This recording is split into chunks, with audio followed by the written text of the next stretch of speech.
code of Jewish law states that we blow the shofar throughout the month of Elul. The question is, when do we begin to blow the shofar? Do we blow the shofar the first day of Rosh Chodesh Elul or the second day of Rosh Chodesh Elul? The first day of Rosh Chodesh Elul is really the 30th day of the previous month, which is the 30th of Av. Or do we begin the second day of Rosh Chodesh Elul, which is the first day of the month of Elul? Now, the previous Rebbe said that we should blow the first day of Elul, the first day of Rosh Chodesh Elul, lihislamed, to learn, to practice. And the second day, which is today, to blow it officially. Now, the question is, what does it mean, lihislamed, to blow in order to learn? It's an obvious concept. If you don't know how to blow, then you need to practice the day before so that you'll be ready to blow the next day. And if already you do know how to blow, do you still have to practice anyway? So what is this concept, lihislamed, that you should blow the first day of the month of Rosh Chodesh Elul in order to learn to blow the shofar? Now, a simple approach would be that the Rebbe Rayatz, the previous Rebbe, is making that statement so that all opinions will be accepted. In other words, there are two opinions when to start the blowing of the shofar. Some say the first day of the month of Rosh Chodesh Elul, and some people say the second day of Rosh Chodesh Elul. What's the difference? What's the logic behind it? So the logic behind it is as follows. Moshe Rabbeinu, went up to Sinai 3 times. The first time he came down with the luchos, with the tablets, the 10 Commandments, and there was the golden calf. So he broke the tablets.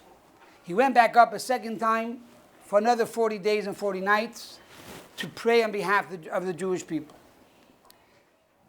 He then went up a third time. The third time that he went up was the first day of the month of Elul. And he came up this time with 2 tablets himself that he cut out and carved out from the sapphire mine under his tent. And he brought it up to heaven that God should inscribe within it the 10 Commandments for the second time. He came down on Yom Kippur. On Yom Kippur with the second tablets, and God said, Salachti kedverecha, you are now forgiven for the sin of the golden calf. Now, being that Moses went up on the first day of Elul, and when he went up, they blew the shofar, as it says, Allah alikim bisruah, God goes up with the blowing of the shofar. The concept of blowing the shofar is a sign that the Shekhinah is now ascending up from the mountain. God went up from the mountain. So therefore we blow it on the first day of Elul. Another reason why we blow it is because to remind the Jewish people that this time Moses is going up to get the second tablets, but don't make the same mistake you made the first time, which was to build a golden calf. He's going to come down after 40 days. If he's a day late, don't get so fatumult. Okay? He's going to come down like he's supposed to, but don't go and do anything crazy. Don't do anything wild. Wait for him to come down. So they blew the shofar to remind the Jewish people that Moses is going up this time. He's going to come back down with the second tablets. Now, this day that he went up was actually the first day of Elul. But nowadays, we blow it already on the first day of Rosh Chodesh Elul. Why? That's the question. Why do we do that? So they say in the days of old, Elul could have 30 days. So therefore we would blow the shofar for 30 days before the new year. But now Elul only has 29 days. So we want to get one more day in. So maybe we should start the first day of Rosh Chodesh Elul, which is really the 30th day of Av, and that way you have 30 days of blowing shofar. So comes along the previous Rebbe and says, we should do both. We should do both. The first day, do it in order l'Islami, to learn. The second day, you should do it in order to begin the blowing of the shofar. Another reason of why we blow the shofar, if Moses went up on the first day of Elul, so theoretically we should blow the shofar only once. Why do we blow the entire month? And the answer is because it's a month of tshuva, to remind us that we should repent and return to God. And it says when a shofar is being blown, are people not inspired? Are people not afraid? So similarly, by blowing the shofar, it wakes us up to remind us that the new year is coming. Another reason that we blow the shofar for 30 days is to confuse the Satan. To confuse Satan. The Satan is like the DA, the district attorney. He comes before God on Rosh Hashanah and tries to, God forbid, prosecute the Jewish people and prosecute really all of humanity. So we confuse him by blowing the shofar. How do we confuse him? A few ways we confuse him. First of all, by blowing the shofar, he thinks that Rosh Hashanah is already here. So he's getting his papers ready. All of a sudden it's not Rosh Hashanah, so he gets confused, so he looks like a fool. Every day he hears the shofar, oh, Rosh Hashanah, okay, I have my papers ready. Oh, it's not Rosh Hashanah. You're making a mockery out of him. So you weaken his arguments. Another reason is the opposite. He knows that when Mashiach is going to come, Mashiach is going to blow the big shofar. On that day, they're going to blow the big shofar. And when Mashiach comes, there's an end to evil, an end to death, and an end to the evil inclination and the district attorney. There's an end to the Yetzer Hara, the evil inclinations. He's all nervous now. Oh my gosh, Mashiach is coming today. I got to run, I got to hide. So we blow the shofar every day in the month of Elul. So these are various reasons why we blow the shofar throughout the entire month. However, we still need to understand why the Rebbe Rayas, the Frierdiker Rebbe, Rabbi Yosef Yitzchak says that on the first day we blow l'Islami, to learn. Now, if it's simply to fulfill all opinions, he can say we blow the first day, but it's not an obligation. And that way we fulfill the opinion that says you should blow the first day of Rosh Chodesh Elul. At the same time, we also fulfill the other opinion that says start from the second day of Rosh Chodesh Elul. But what is this terminology, l'Islamed, we blow in order to learn? Another question. The first day of Rosh Chodesh Elul, we blow the shofar in order to learn, to practice. Comes the question to mind, let's say the first day of Rosh Chodesh Elul is Shabbos. Shabbos we don't blow the shofar. What do? Do I blow the shofar Friday in order to learn? Because if the reason is in order to learn, so I need to practice. I can't practice on Shabbos, so I practice Friday. Or do we say, no, really, it's about tshuva. The idea of blowing the shofar is really to awaken the people to return to God. If that is the case, I don't need to blow on Friday. Why not? Because we have a similar problem when Rosh Hashanah falls out on Shabbos. Right. When it's a mitzvah to blow shofar Rosh Hashanah. In other words, the 30 days before Rosh Hashanah, it's only a custom. It's not a mitzvah. It's not an obligation. Rosh Hashanah is the mitzvah itself to blow. So what happens when Rosh Hashanah falls out on Shabbos? We don't blow the shofar. So the question is, how do you not blow the shofar? Today is the mitzvah to blow. And especially based on the teachings of Kabbalah and Chassidus, that what really happens in Rosh Hashanah, it says Erev Rosh Hashanah, on the eve of Rosh Hashanah, around the time when the women light the Yom Tov candles, the Shabbos candles, Almighty God ascends from the world. What does it mean? He puts the world on autopilot. Now he's there, obviously, because the world could not exist if God does not recreate the world every moment anew. But his deeper self, leaves the world. He's only here at an external level, like peeking through the back of his eye. But Erev Rosh Hashanah, God ascends on high. When the shofar is blown the next day, God comes back, crashing back into the world, new shakanah, new power, new energy, a new vitality that never existed before.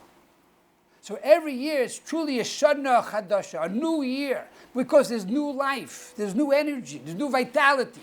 And this was a light and an energy that never existed ever before. This is what happens when you blow the shofar. What happens when Rosh Hashanah falls out on Shabbos? You can't blow the shofar. So the answer is, as the Alter Rebbe says, that when Rosh Hashanah falls out on Shabbos, Shabbos itself accomplishes the blowing of the shofar. Why? Because what is the objective of the blowing of the shofar? We said a few moments ago, is tshuva, is to return to God. Shabbos, the letters of Shabbos are tashuv. That is the meaning of Shabbos. Really, every Shabbos we're returning to God. Every Shabbos we are returning to ourselves. That's what happens on Shabbos. Throughout the week we go out into the world, we're working, we're involved with materialism. On Shabbos, we return to our essence, we return to our soul. So this is true every Shabbos. Especially on the Shabbos of Rosh Hashanah, we now return to God. That has the same capacity, that has the same potency as if we blew the shofar on Shabbos. And therefore, the same would be true for every Shabbos in the month of Elul, and the same would be true for the first day of Rosh Chodesh Elul, where we have to blow the shofar to learn. If it's for tshuva, then I don't have to blow the shofar, because Shabbos itself is tshuva, is returning. If it's in order to learn, then I would have to blow the day before Shabbos. I would have to blow on Friday. Yet we don't find a halacha that says that I should blow the shofar on Friday. But if it's l'islamei, to learn, I need to practice on Friday. So there has to be a deeper reason here of why we blow the shofar on the first day of Elul l'islamei, to learn. There's a deeper reason here, a deeper meaning.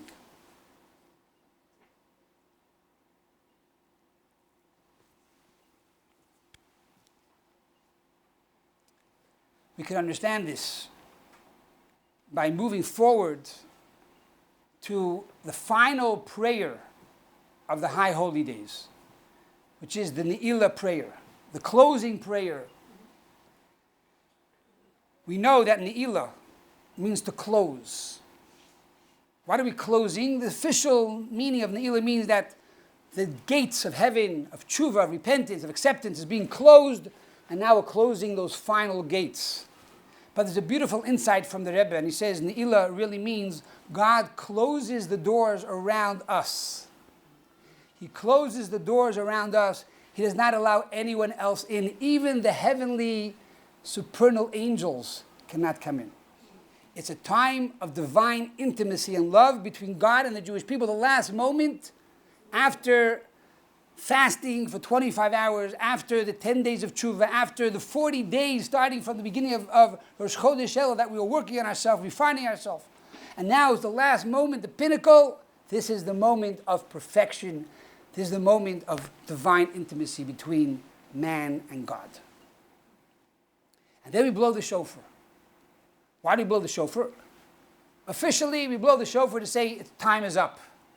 God is now going back. The gates are now closed. But there's a deeper concept here, according to Kabbalah. And that is we blow the shofar after Neilah, because this is the final blow, which is really the ultimate blow. In other words, this is the crescendo. This is the purpose of everything that now comes together at this one moment in time when we blow the final shofar. And that is, as the Alter Rebbe says, this is the shofar gadol, the big shofar, the messianic shofar, the shofar we're going to blow in the world to come. What does that mean? We only do one simple blow. It's a kol pashut. A simple blow. And yet this is considered to be the most important, the highest, the greatest level. But the answer is, this is exactly the objective. This is the theme. This is the purpose that we are working towards the last 40 days. To reach this pinnacle, this crescendo, this perfection of the Shofar Gadol, of that simple blow.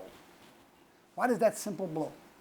That simple blow is the cry of the soul.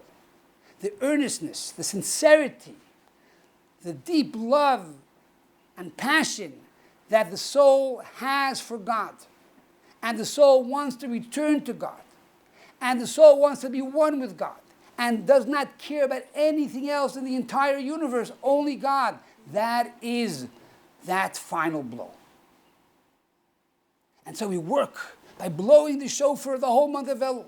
And on Rosh Hashanah, which it's a mitzvah to blow, we blow 100 blows, 100 tekiyas, shvarim teruah. Why? So we reach this perfection at the end of Yom Kippur.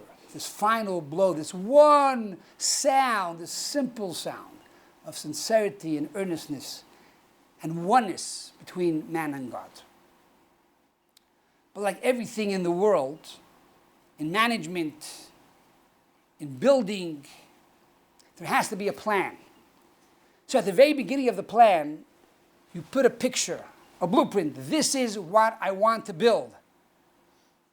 After you show everybody the plan, now you begin to build. Once the building is complete, you put the plan near the building and you show how this is exactly what we set out to do. And the same is true in halacha. The same is true in Torah. We call this a klal, prat uklal. The general, the particular, and the general. We start with the general, then we go to the particular, and then we come back to the general again. What is the klal? What is the general? The general is the finish line. The general is the goal. The general is the completion. And that is the final blow after Yom Kippur. But now we go back to the very beginning to start with the plan. What is the plan? The plan is koil pashut, a simple voice. And therefore, on the first day of Rosh Chodesh Elul, we blow lihislamed. We blow to learn. When you blow to learn, what do? You start off, beep. I start to practice. I blew one coil, one voice. I now practiced to learn. I now established myself. This is the goal, that earnest, both simple, both sincere connection between man and God. There's a famous mashal of the Baal Shem Tov.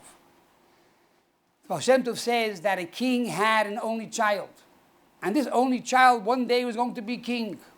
And so he sends this child to a far off country to learn and become wise and return with all of his knowledge.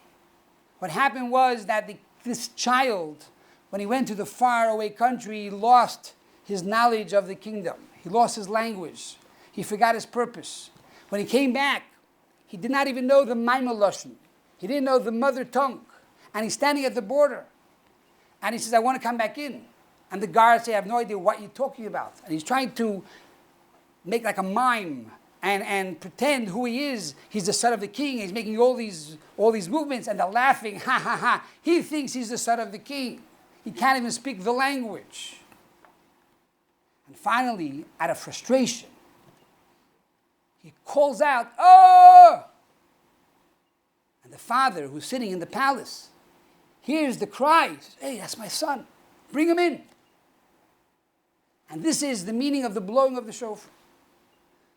Throughout the entire month of Elul, we're trying to learn and regain our knowledge and come back home and do tshuva, and it comes to Rosh Hashanah, and we don't know the Maimah Lashon. We don't know the vernacular. We don't know the words. We don't know what to say. We can't read the Hebrew. We're still foreign. But we want to get back home. We say, Abba, Abba, Hatzileni, Daddy, Daddy, save me. Oh, my son is calling out to me. I have to go and save him. That is the blowing of the shofar. It's the child calling out to the father, Dad, save me. So after everything, and after all the work that we endeavor, and we study, and we learn, and we daven, and we give tzedakah, at the end of the day, we know we're still far, far away from the truth. We're far, far away from the palace. We're far, far away from God. Comes the shofar, and the shofar tears open our hearts. It says, God, I am yours. That's with true sincerity, with true love, with true earnestness. There's nothing else in the world that I want more than you. So at the very beginning, we start with that connection, with that commitment, and we work our way through over the next 30 days by blowing the shofar in the month of Elul. And by the way, there's an opinion, the opinion of the Rekeach, that says we actually blow the shofar all 40 days until Yom Kippur.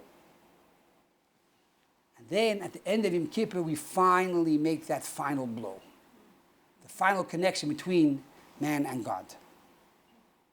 It's interesting to note that the month of Elul is an acronym for Ani lidodi v'dodi li. I am to my beloved, and my beloved is to me. It's about love. It's not about fear.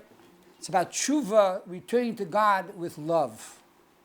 And furthermore, if you look at the last letter of these 4 words, Ani lidodi v'dodi li, it's all a yud. 4 yuds. Yud, yud, yud, yud. Yud is 10. 10 times 4 is 40.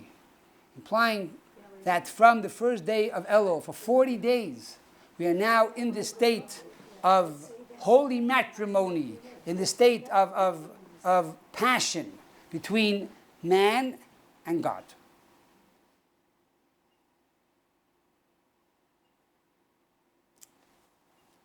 One final note.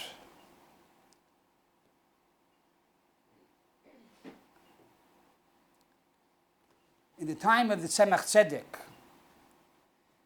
there was a group of Hasidim learning and studying in the Beis Medrash, in the synagogue.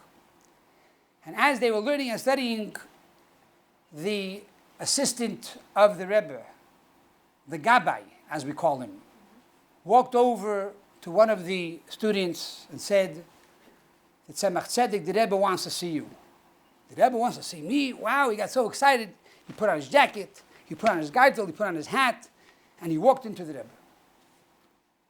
Okay, his friends are waiting for him to come back.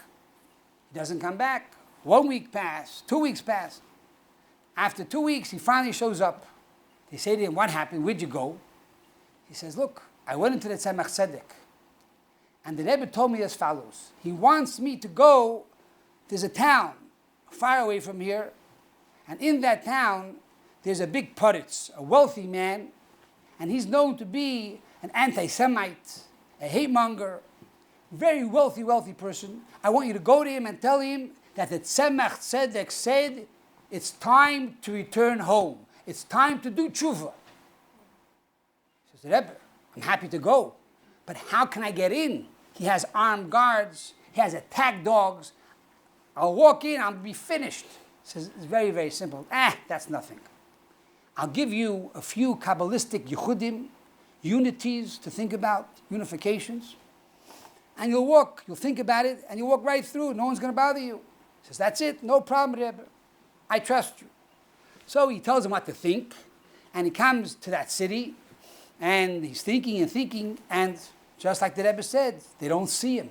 He's like invisible. He walks right through the dogs, right through the guards, right through the front door, and all of a sudden the Puritz sees him. What are you doing here? I have a message for you. The Tzemach Tzedek sent me to you to tell you it's time to come home. You start doing tshuva now. And poof, all of a sudden his demeanor changed, like he woke up from a slumber, from a sleep. He said, tell the Rebbe I'm going to come. Turns around and he came back to Lubavitch. That's what happened. That's what he tells his friends. A few days later, they see a man walking in, who they never saw before, with tattered clothing, who sits down in the back of the Beis Medrash, opens up a siddur and starts to daven with tears, starts to learn Torah, and he's there day and night. And they said, this is the Puritz this was the squire from the other city. My dear friends, I have one message for you. It's time. Today is the first day of Rosh Chodesh Elul. It's time to come home. It's time to do tshuva. And Hashem will take us with open arms. To wish everybody a happy and healthy, sweet new year, a year of redemption, a year of health, a year of blessing, and a year that Hashem will fulfill all the desires of our heart for good, a year of peace and tranquility with the coming of Mashiach b'mheira b'imenu. Amen. If you like what you've heard, please subscribe to our YouTube channel. If you have any question, please write it in the comments.